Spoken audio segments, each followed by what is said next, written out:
बस पापा को जिंदा रखना है, इसलिए फूल मंडी में काम किया। मम्मी के साथ कलर करने जाती थी कपड़ों पे, कोठी में झाड़ू पोछा किया कि सिर्फ पापा ठीक हो जाए बस। घर छोड़ के मम्मी ने कहीं दूर बेबी संभालती थी मैं किसी का, मैडम का, तो वहाँ 4,000 रुपये महीना मिलते थे मेरे को, सिर्फ इसलिए कि पापा ठीक हो जाए। एक दिन फोन आता है कि तेरे पापा खत्म हो गए, आ जाओ। मैं जल्दी से घर पहुंचा, थोड़े से पास में ही थी, मैं घर के पास में ही काम करती थी। और जब मैं घर गई, मैं देखती हूँ उन्होंने ये ज्ञान देना स्टार्ट कर दिया कि भाई तुम्हारी बेटी तो 13-14 साल की, तो कहीं भाग ना जाए, कहीं शादी ना कर ले किसी से, कहीं किसी के प्यार के चक्कर में ना पड़ जाए। हेलो दोस्तों, मेरा नाम ज़ारा खान है और मैं सोशल मीडिया इन्फ्लुएंसर हूँ। मैं मॉडलिंग करती हूँ और एक्टिंग करती हूँ। तो मैं दिल्ली से हूँ और शुरुआत करते हैं मेरी पढ़ाई से लेके कि मेरी लाइफ के बारे में कितने सारे उतार चढ़ाव आए हैं, कितनी सारी चीज़ें हुई हैं, वो सब आज हम बात करने वाले हैं। स्टार्टिंग करते हैं मेरी पढ़ाई से कि पढ़ाई मेरी क्या है, मैंने कहाँ तक पढ़ाई की है। वो बिल्कुल ज़ीरो है। मैं अनपढ़ हूँ, मैं कभी स्कूल नहीं गई, कभी मुझे टाइम ही नहीं मिला पढ़ने का। यूं कहूँ कि घर के हालात मेरे ऐसे थे कि मैं ना बहुत ज़्यादा उलझ गई। मैं पढ़ना चाहती थी, मेरा बहुत शौक था कि मुझे पढ़ना है, मुझे बहुत कुछ करना है, ये बनना है, डॉक्टर बनना है, वकील बनना है। बट मेरे घर के हालातों ने ना मुझे ऐसे उलझा के रख दिया कि टाइम ही नहीं मिला कभी पढ़ने का। मेरे पापा जब जब मैं छोटी थी, जब थोड़ा सा समझ आया कि हाँ मुझे पढ़ना है, तो देखती हूँ घर में पापा रोज ड्रिंक करना, डेली मम्मी को मारना पीटना, लड़ाई करना, सामान तोड़ देना। घर का माहौल इतना खौफनाक बना दिया कि हमेशा डर डर के कि अब कल से स्कूल जाऊंगी, कल एडमिशन कराना है, तो पापा चलोगे क्या स्कूल में एडमिशन करवाने? पापा ड्रिंक करके बेहोश है। अगला दिन होता है, फिर मम्मी मुझे एडमिशन लेना है, करवा दो ना स्कूल में, तेरी आईडी प्रूफ नहीं है, अभी एडमिशन नहीं हो सकता, थोड़ा सा टाइम दे। ऐसे कर करके बहुत टाइम निकल गया। अचानक से पापा की तबीयत खराब हो जाती है, हॉस्पिटल लेके जाते तो पता चलता है उन्हें कैंसर है। मेरे पापा की हालत दिन पर दिन बिगड़ती जा रही थी, हालात बहुत ज्यादा खराब हो गए। घर में कोई कमाने वाला नहीं था, वही कमाते थे, वही ड्रिंक कर लेते थे पैसों से। अब जब उनके इलाज की बारी आई तो घर में एक जॉब करने वाला चाहिए, तो हम में से तो कोई पढ़ा लिखा था ही नहीं, सब भाई बहनों में से। तो क्या करें फिर? मेरी मम्मी मेरी मम्मी ने स्टैंड लिया कि पापा का इलाज तो कराना ही है, और हमारा तो खुद का घर भी नहीं है, हम दिल्ली में किराए पर रहते थे। ऐसी जगह किराए पर रहते थे जहां कोई जाना पसंद नहीं करता। अगर वहां कोई खड़ा हो जाए तो कहे कि यहाँ स्मेल आ रही है, हम तो यहाँ खड़े नहीं हो सकते भाई। बहुत बेकार सी जगह थी जहां हम रहते थे। तो हम वहां पर रह ही रहे थे। पापा का इलाज कराने की बात, इलाज के लिए पैसे नहीं होते थे। रिश्तेदारों से फोन कर करके 1,000 रुपए दे दो, पापा की दवाई लानी है। 500 दे दिए, 200 दे दिए, 100 दे दिए। जब बहुत ज्यादा खर्चे बढ़ने लगे पापा के इलाज में, जब कैंसर ऐड हो गया कि भाई अब तो लिमिट क्रॉस है कि कोई नहीं देगा, कोई काम नहीं आता आपके। जब बुरा वक्त होता है ना तो कोई भी काम नहीं आता, मैं आपको बता रही हूँ, कोई भी नहीं। जो रिश्तेदार ताने देते हैं हमें, जो हमारे भले बनते हैं कि कुछ भी दुख तकलीफ हो तो हमें याद कर लेना, और जब तकलीफ आती है ना, आप उन्हें फोन करोगे ना कि हमें 50,000 रुपए चाहिए, तब आपको पता चलेगा कि आपकी औकात क्या है रिश्तेदारों की नजरों में। फिर मम्मी ने स्टैंड लिया कि भाई हम फूल मंडी में काम करेंगे। किसी ने हमें सलाह दी कि फूल बनाओगे तो इतने ज्यादा पैसे मिलेंगे। तो मेरी मम्मी जाती थी डेली। मैंने सोचा मैं भी तो घर में खाली रहती हूँ, पढ़ती हूँ नहीं, पापा की तबीयत खराब होती है, रोज चिक चिक चिक चिक, लड़ाई लड़ाई, तो छोटे भाई बहन थे उनका ध्यान रखने के लिए मैंने मम्मी के साथ फूल मंडी जाना स्टार्ट कर दिया। फूल बनाती थी, डेली के 100, 200, 250, 300 रुपए रोज मिलते थे। और शाम को आके घर में इतना इतना खुश रहते थे कि भाई हम खुद कमा के लाए हैं, अब हम अपने पापा का इलाज करवा लेंगे, हम ठीक करा लेंगे इन्हें। लेकिन ये थोड़ी पता था कि 1,000-500 रुपए से इतनी बड़ी बीमारी का इलाज थोड़ी होता है। फिर ऐसे ही करते रहे, रोज कमा के लाते रहे। पापा को मैं कभी इधर हॉस्पिटल लेके जा रही हूँ मम्मी के साथ, कभी वहां जा रही हूँ। खाने का नहीं पता, पहनने का नहीं पता, कपड़े कैसे पहनने, हम नहाए हैं 2 दिन से नहीं नहाए, हमें कुछ नहीं पता। हमारे बस पापा ठीक हो जाए।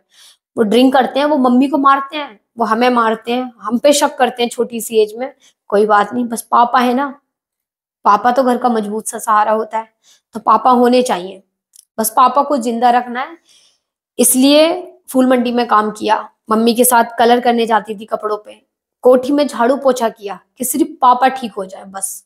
घर छोड़ के मम्मी ने कहीं दूर, बेबी संभालती थी मैं किसी का, मैडम का, तो वहां 4,000 रुपये महीना मिलते थे मेरे को, सिर्फ इसलिए कि पापा ठीक हो जाए। एक दिन फोन आता है कि तेरे पापा खत्म हो गए, आ जा।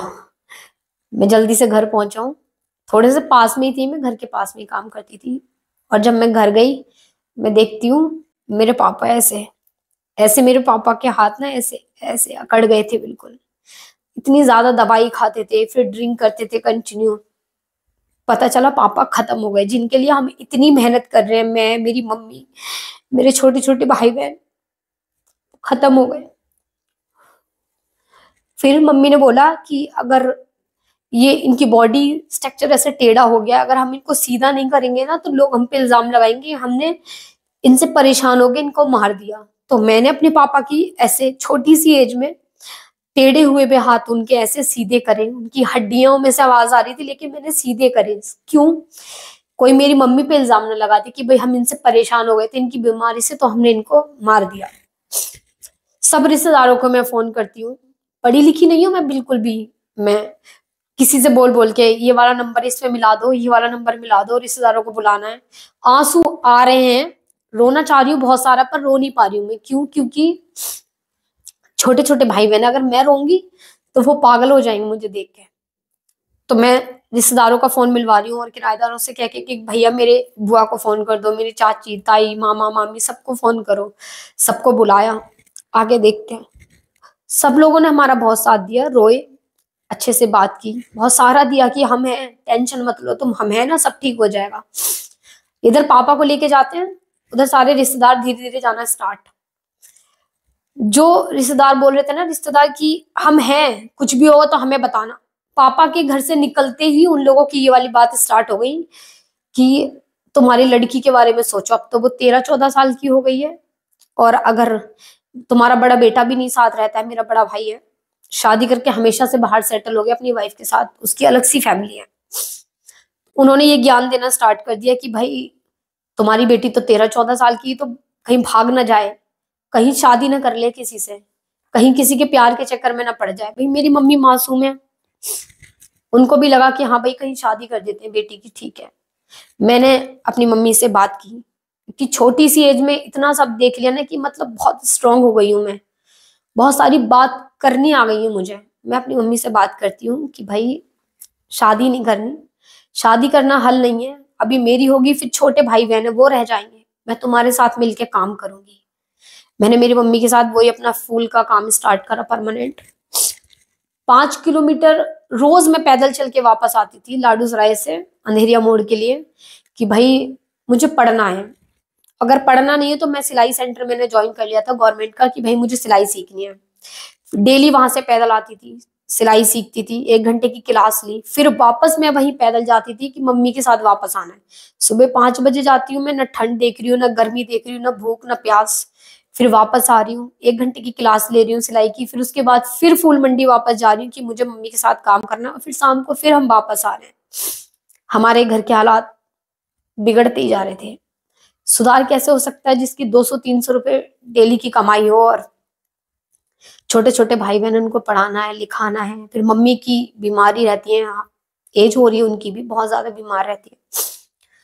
हालात बद से बदतर होते चले जा रहे थे, कोई कमाई नहीं, इस जो कमाई कर रहे थे उससे सिर्फ घर के खर्चे चल रहे थे और कुछ नहीं। फिर धीरे धीरे करके सिलाई सीख गई, मैं सिलाई करने लगी। सबके बोलती थी कि भाई तुम मुझसे कपड़े सिलवा लेना, मैं सिलाई करती हूँ। कोई भी रास्ते में चलता हुआ मिल जाए तो मैं उससे अपना प्रचार करती कि भाई सिलाई करवा लेना, मैं बहुत अच्छे कपड़े सिलती हूँ। धीरे धीरे करके सिलाई में बहुत सारा सुधार आने लग गया, पैसे कमाने लग गई मैं। अब मैं घर में और स्ट्रांग हो गई हूँ। अम्मी बोलने लगी तू तो बहुत मजबूत है, तूने तो सब चीजें संभाल ली। उनका ये वहम बना रहे कि मैं बहुत स्ट्रांग हूँ, इसलिए कभी मम्मी के सामने रोई नहीं खुल के, कभी बहन भाइयों को ऐसे दिखाया ही नहीं कि मैं कमजोर हूँ। बहुत मजबूत बन के सब कुछ चल रहा था, चल रहा था, चल रहा था। फिर रिश्तेदारों के ताने बढ़ते ही चले जा रहे थे दिन ब दिन, जैसे जैसे मेरी एक एक दिन एज बढ़ रही थी ना, जैसे 14 साल की हूँ, 14 से 15 साल वाला जो मेरा गैप था वो मेरे रिश्तेदारों ने मेरा नर्क की तरह बना दिया कि भाई ये तो भाग जाएगी, इसकी शादी कर दो, रिश्ता कर लो, इसे कौन सा नौकरी करनी है, पढ़ी लिखी है नहीं। और जब पढ़ने की बारी आती थी कि मुझे पढ़ना है, तो वही रिश्तेदार कहते थे कि तुम तो मुस्लिम हो, क्या करोगी, शादी शादी करके घर रोटी बनानी है। तो ठीक है, अभी जैसा चल रहा है। फिर सबकी बातों को छोड़ा, मेरी मम्मी ने मुझे मशीन लेके दी थी, मैंने बहुत सारा काम किया, पैसे कमाए, थोड़े घर के हालात सुधरने लग गए धीरे धीरे। सिलाई करते करते मुझे एक दिन ख्याल आया कि मेरे पास भी फोन होना चाहिए। मेरे पास फोन ही नहीं था अपना। जब क्लाइंट्स आते थे, कस्टमर आते थे सिलाई करवाने के लिए, तो उनके फोन में अगर मैं फोटो खींचती थी ना किसी ड्रेस की, तो मुझे बड़ी खुशी मिलती थी कि भाई ये मैंने बनाया है, ये कितना प्यारा है, ये लोग फोटो खींच रहे हैं, हमारे पास फोन ही नहीं है, हम उनकी शक्ल देख रहे हैं। तो किसी सोशल मीडिया प्लेटफॉर्म पे मैंने किसी क्लाइंट के फोन में आईडी बना ली और एक ऐसी अपने डिजाइन करने की वीडियो डाल दी। किसी ने बोला बोला कि अपने काम की वीडियो डाला करो। जब मैंने वो वीडियो डाली, तो वो सीधा रात को मैं सोई हूँ वीडियो डाल के ड्रेस की और हाथों की ऐसे चूड़ी वाली वीडियो कि मैं डिजाइन बना रही हूँ। आंख बंद करती हूँ, सुबह आंख खुलती है तो वो 5 मिलियन। मुझे तो पता ही नहीं ना 5 मिलियन क्या होते हैं, क्योंकि मैं तो अनपढ़ हूँ। सब मेरे लिए तो जीरो है ना, क्योंकि मैं जीरो, मेरी क्वालिफिकेशन है, सब कुछ जीरो। उसने मुझे समझाया कि 5 मिलियन, तुम समझ रही हो, तुम्हारी वीडियो इतने लाख लोगों ने देखी है। उसने मुझे बहुत समझाया, बहुत बहुत, कि तुम लगातार इस पे काम करो, तुम्हारा कुछ होगा जरूर, तुम मेहनत करो, जैसे तुम्हारे घर के हालात है ना, तुम सिर्फ ऐसे ही सुधार सकती हो, बहुत सारे लोगों की किस्मत बदल गई ऐसे। मैंने कहा मेरी तो किस्मत बदलेगी ना, इतने सारे लोग मेहनत कर रहे हैं, उनकी तो किस्मत नहीं बदली अभी तक। फिर सिलाई के पैसे मैंने इकट्ठा किए, धीरे धीरे काम कर करके, थोड़े थोड़े बचा के, 1000, 500, 2000, 100, जब भी जितने पैसे बचे। फिर मेरी मम्मी को मैंने बताया कि भाई मैंने पैसे इकट्ठा किए और मुझे फोन लेना है। तो मेरी मम्मी ने मुझे एक इंटेक्स का फोन आता था बहुत पहले, वो लेके दिया। कैमरा भी अच्छा नहीं है, क्वालिटी भी कुछ भी नहीं है, समझ भी नहीं है कि कैसा चलाना है। जिस दिन हमारे घर में पहली बार फोन आया, हमारे घर वाले ऐसे देख रहे थे गौर से कि भाई फोन लिया है घर में, और मतलब टच वाला फोन लिया हमारी बेटी ने, हमने तो कभी सोचा ही नहीं था। फिर मैंने उस पर आईडी बनाई अपनी। मेरी मम्मी ने बोला कि रुखसाना नहीं डालना कहीं भी, अगर पता चल गया मेरे रिश्तेदारों को तो उनको लगेगा कि ये क्या क्या काम कर रही हो तुम भाई। फिर मैंने फेक आईडी बनाई ज़ारा खान के नाम से। आज तक की ये बात मैंने कभी पहले किसी को नहीं बताई है कि मेरा नाम रुखसाना है। मेरा जो रियल नाम है, जो मेरे पापा ने रखा था, वो मेरा नाम रुखसाना है। तो ज़ारा खान मैंने खुद अपना नाम रखा है, और मैंने उस नाम के ऊपर इतनी मेहनत करी है ना, इतनी मेहनत करी है कि बस आज आप लोग जानते हैं मुझे कि अच्छा खासा मेरा प्लेटफॉर्म है सोशल मीडिया पे, मेरा खुद का भी चैनल है, बहुत मेहनत करती हूँ मैं, इनकम भी बहुत अच्छी खासी होती है। फिर मैंने वीडियोस डालना स्टार्ट करा कंटिन्यू, ज़ारा खान के नाम से, हाथ की वीडियो, कभी ड्रेसेस की वीडियोस, कभी कोई क्लाइंट आ गया उसको सूट पहना दिया उसकी वीडियो, ऐसे कर करके मेरे फॉलोवर्स बहुत ज़्यादा बढ़ गए। एक दिन मुझे अचानक से मैसेज आता है इंस्टा पे, मतलब किसी चीज़ का शूट था कि आप करोगे। तो मुझे तो मैसेज भी पढ़ने नहीं आते कि तो मैं अनपढ़ हूँ। जब भी कोई क्लाइंट घर पे आए उससे मैं मैसेज पढ़वाऊँ कि पढ़ो कुछ अच्छा आया है क्या, तो एक दिन वो पढ़ के बताती है कि यार पेमेंट देंगे 10,000 रुपये, करेगी क्या? 10,000 रुपये मिलेंगे? हाँ भाई कर दो, कैसा भी होगा कर लूंगी, 10,000 रुपये मिलेंगे भाई। तो मम्मी को बताया, सब चीजें ओके हो गई। फिर आती है बारी कि अब खानदान क्या कहेगा अगर तुमने अपना फेस डाला, तो उसमें मुझे ड्रेस पहन के मेरा फेस डालना था फोटो में, किसी का ड्रेस का प्रमोशन था। तो मम्मी ने बोला रिश्तेदार क्या कहेंगे, पैसे तो मिल जाएंगे लेकिन इन लोगों को कौन बर्दाश्त करेगा। तो मैंने उन्हें समझाया कि ये लोग थोड़ी आए थे हमारे, जब पापा खत्म हुए थे, जब हमारे घर के हालात खराब थे, जब मैं कोठी में काम कर रही हूँ, मुझे 10 लोग रोड पे चलते हुए बदतमीजी कर रहे हैं, छोटी सी एज में कोई मुझे टच कर रहा है या कुछ कर रहा है, तो ये लोग थोड़ी आए थे हमारे घर पे हेल्प करने के लिए हमारी। तो अब इनके बारे में क्यों सोचना। बहुत टाइम लगा अम्मी को समझाने में, लेकिन वो समझ गई। फिर मैंने प्रमोशन किया, पैसे आए मेरे घर पे। जिस दिन 10,000 रुपये आए, तुरंत ही नई मशीन भी घर पे आई सिलाई की, क्योंकि मुझे बहुत नीड थी। फिर ऐसे करके धीरे धीरे प्रमोशन आने लगे। यूट्यूब का पता चला कि भाई यूट्यूब चलाना है, यूट्यूब पे सर्च करा कि पढ़ना कैसे सीखूं। रात दिन यूट्यूब में एकदम अंदर जा जाके चीजें ABCD से स्टार्ट किया था, और आज सब कुछ पढ़ना आता है और बहुत अच्छे से बात करना भी आता है। पहले तो इतना था ही नहीं, कॉन्फिडेंस लेवल बिल्कुल जीरो था, पढ़ाई जीरो थी, मेरा दिमाग जीरो था, हर जगह जीरो जीरो सुन के ना मैंने अपनी मेंटेलिटी ऐसी बना ली कि मैं जीरो ही हूँ बिल्कुल।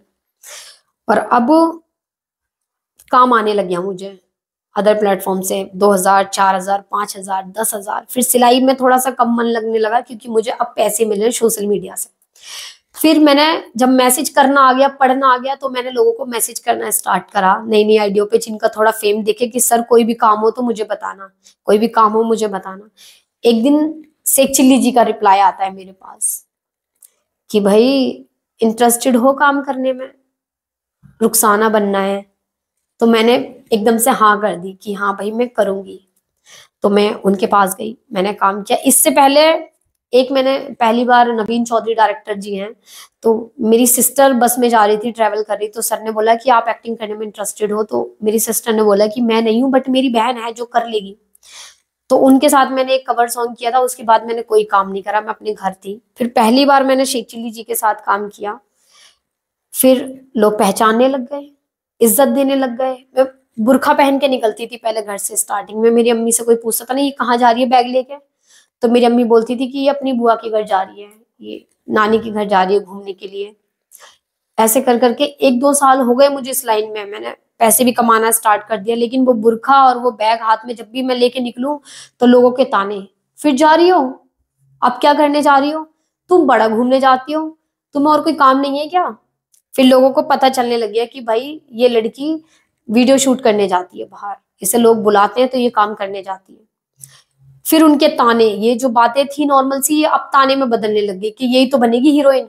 1,000 लोग काम कर रहे हैं, उन्हें तो कोई काम नहीं मिला, यही बनेगी सेलिब्रिटी। ना इसे पढ़ना आता, ना इसके घर में कोई, ना इस पे पहनने के कपड़े। जब स्टार्टिंग करी थी तो मुझ पे मेरे खुद के पहनने के कपड़े नहीं होते थे। जो भी दिखा, जिनसे मेरा बॉन्ड अच्छा था, जो मेरे फ्रेंड सर्कल में थे पहले कभी, उनसे मैं उनके 2-2, 3-3 सूट मांग के ले जाती थी और 1-1 महीने बाद वापस करती थी। तो वहां से स्टार्ट किया था मैंने। और आज मैं क्या बताऊं आप लोगों को कि आज हालात ये हैं मेरे घर के कि लोग, अगर मैं घर चली जाऊं ना और किसी को पता चल जाए कि भाई ज़ारा आ गई है, तो लोग अपने गेस्ट को होल्ड करके रखते हैं कि रुको, अभी वो आ गई है तो मिल के ही जाना उससे। और अगर मैं नहीं होती हूँ तो मेरी मम्मी को बोल के जाते हैं कि जब भी आए ना तो हमें जरूर बताना, हमारे 2-3 मेहमान आने वाले हैं, वो ज़ारा से मिलेंगे। तो वो जो ताने थे ना गली के निकलने वाले, शर्म आनी चाहिए, डूब के मर जाओ, क्या करने जा रही हो, लड़के पटाने जाती हो कि बाहर, ये ऐसे तो कोई काम नहीं मिलता। फिर वो मुझे फॉलो करने लग गए सब लोग, इंस्टाग्राम पे और जगह और प्लेटफॉर्म पे देखने लग गए, सर्च कर करके कि कुछ ज़ारा खान का नया आ जाए, कुछ आ जाए। नफरत भी इतनी करते हैं मुझसे, मुझे देखना पसंद नहीं करते, लेकिन मेरी चीजों को सर्च कर करके वो लोग देखते हैं, क्योंकि मैंने खुद पे वक्त खर्च किया है। तो आज वो लोग मुझे सर्च कर रहे हैं। मैंने अपने आप पर इतना ध्यान दिया, इतना ध्यान दिया कि आज मेरा कोई फ्रेंड सर्कल नहीं है, मेरे कोई भाई बंद नहीं है, मेरी किसी से यारी दोस्ती नहीं है। मेरा एक बहुत अलग सा माहौल है। वो जो ताने मिलते थे ना मुझे निकलते हुए गली मोहल्ले से, आज वो सब तारीफ में बदल गए। और जो रिश्तेदार थे ना, जो सब नफरत करते थे कि हमारा नाम तो तुमने डुबाई दिया। हम पहले ना, मैं अपने गांव में रिलेटिव्स के यहाँ जाती थी, जैसे मेरे बहुत क्लोज वाले जो मेरे रिश्तेदार थे, मैं उनके वहां जाती थी, तो घर में नहीं घुसने देते थे। जब मैंने स्टार्टिंग करी थी इस लाइन में, जब वहां भीड़ लग जाती थी ना, जब फैंस आते थे, तो उनको लगता था मैं बहुत गलत काम करती हूँ, कुछ बहुत घटिया सा काम करती हूँ, उनका उनको नीचा दिखवा रही हूँ मैं। तो कोई बोलता था ना कि ये आपकी बेटी है, तो वो बोलते थे मुझे कि नहीं, हम थोड़ी जानते हैं, ऐसे दूर के रिश्ते में लगती है हमारी कोई। और आज वही रिश्तेदार, जब मैं उस गांव में शो करने जाती हूँ ना, इवेंट शेख चिल्ली जी के साथ या किसी और टीम के साथ वहां वर्क करने जाती हूँ, तो वो रिश्तेदार फोन कर करके बोलते हैं कि 2 हमारे जानने वाले आ रहे हैं, फोटो खिंचवा देना उनकी, 2 हमारे मिलने वाले आ रहे हैं। स्टार्टिंग में हमें किसी रिश्तेदार ने ये कहने को मना कर दिया है कि ये हमारे जानने वाली है, और अब मैं सबकी सगी हूँ। सबने मुझे बचपन में खिलाया है, जबकि मेरा बचपन तो बहुत अकेले तन्हा गुजरा है मेरे माँ बाप के साथ। लेकिन अब जब भी मैं मिलती हूँ ना किसी रिलेटिव से, तो वो बोलते हैं इतनी छोटी थी ये, तब से हम खिलाते हैं इसे, हमारे यहीं तो घूमती थी ये। कुछ भी, जब आप कामयाब बन जाते हो ना, जब आप अपने ऊपर बहुत सारी मेहनत करते हो, आप बहुत सारे दोस्त मत पालो, बहुत सारी रिश्तेदारियों में मत उलझो, बहुत सारे जानने प्यार वालों में मत उलझो बिल्कुल भी। आपके पास जितना टाइम है ना, वो बहुत कम टाइम है, 10-20 साल भी है ना, तो वो बहुत कम है। अपने काम पे इन्वेस्ट करो। मैंने अपने काम पे इन्वेस्ट किया है, तो देखो आज वही रिश्तेदार जो ताने देते थे, आज मुझे यकीन दिलाते हैं कि हमारी बेटी है, भाई है, बहन है, दीदी है। तो वो जब भी तो ठीक हुए ना क्योंकि मैंने अपने ऊपर मेहनत करी है। पहले मेरा रुखसाना नाम था, जब वीडियो ज़ारा के नाम से वायरल होती तो मैं लोगों को यकीन दिलाती कि मेरा नाम रुखसाना है, कोई यकीन ही नहीं करता। सबको लगता था मैं शेख चिल्ली के साथ फेम पाने के लिए रुखसाना बोल रही हूँ। और जब अब रुखसाना, तो लोग भूल ही गए हैं। मैंने ज़ारा पे इतनी मेहनत करी है ना कि सब लोग ये यकीन करना मुश्किल हो जाता है कि मैं रुखसाना हूँ। पहले लगता था फेक कर रही हूँ और अब लगता है कि भाई ये शेख चिल्ली वाली रुखसाना है प्रॉपर। अब ये दिलाना मुश्किल है कि मेरा नाम ज़ारा है, रुखसाना नहीं है भाई मेरा नाम, लेकिन असलियत में मेरा नाम रुखसाना है। बड़ा कंफ्यूजन होता है। वैसे तो इतनी छोटी सी बात थी नहीं कि मतलब इतने कम टाइम में मैं बता पाऊँ, लेकिन हमेशा से मेरा ये था कि भाई मेरी लिस्ट में भी बहुत सारे फ्रेंड हो, बहुत सारे दोस्त यार भाई बंद हो जिनसे मैं ये चीज़ें शेयर करूं। और जिन लोगों से मैंने की है पहले शेयर, वो प्राइवेसी नाम की चीज़ नहीं रहती उनके साथ में, फिर वो चीज़ें कहीं और से आपको सुनने को मिलती हैं कि वो तो ऐसे उसकी लाइफ में ये चल रहा है। तो बड़ा मुश्किल है भाई आज के उसमें कि ट्रस्ट किस पे करे इंसान। मैं जल्दी से, मेरा ट्रस्ट नहीं होता किसी से भी। अटैचमेंट मुझे बहुत जल्दी हो जाती है भाई सबसे। जहां मैं काम पे जाती हूँ लोग कहते हैं क्या बात है, काश आपके जैसे नसीब हो हमारे। तो बंद करो भाई, मेरे जैसे नसीब ना ही हो तो ज्यादा अच्छा है, क्योंकि मैं बहुत अकेली हूँ, बहुत शोर है मेरे अंदर, मैं बहुत ही ज्यादा अकेली हूँ। मेरी लाइफ में कोई ज्यादा बड़े लोग नहीं है। तो मैं जो बातें मैं करना चाहती थी बहुत सारी कम टाइम में, वो मुझे जोश हरियाणा की वजह से मौका मिला है ये सब बातें कहने का। बहुत सारे लोग ये वीडियो देखेंगे, उनको बुरा भी लगेगा, बहुत सारे लोगों को, रिश्तेदारों को, भाई बंधुओं को। और जो बुरा होगा ना वो मुझे स्पेशली फोन करके बता देगा क्या तुमने हमारे बारे में बोला है क्या, क्योंकि उनको पता है उन्हीं ने हमारे साथ बुरा किया। तो थैंक यू सो मच। इतना अच्छा ये प्लेटफॉर्म है। अगर आपके मन में भी कोई बहुत सारी चीजें हैं, बहुत सारी बात है, खुल के करना चाहते हो बिना डर के, तो आप जोश हरियाणा वालों से जरूर कांटेक्ट करें। और ये कोई प्रमोशन नहीं है, ये मैं सच में, मेरा दिल इतना खुश हो गया ना आज बात करके। ये बातें मैं हमेशा से किसी से करना चाहती थी, आज मैं खुल के इनसे कर पा रही हूँ। तो थैंक यू सो मच। बाकी फिर बहुत जल्दी मिलेंगे जरूर।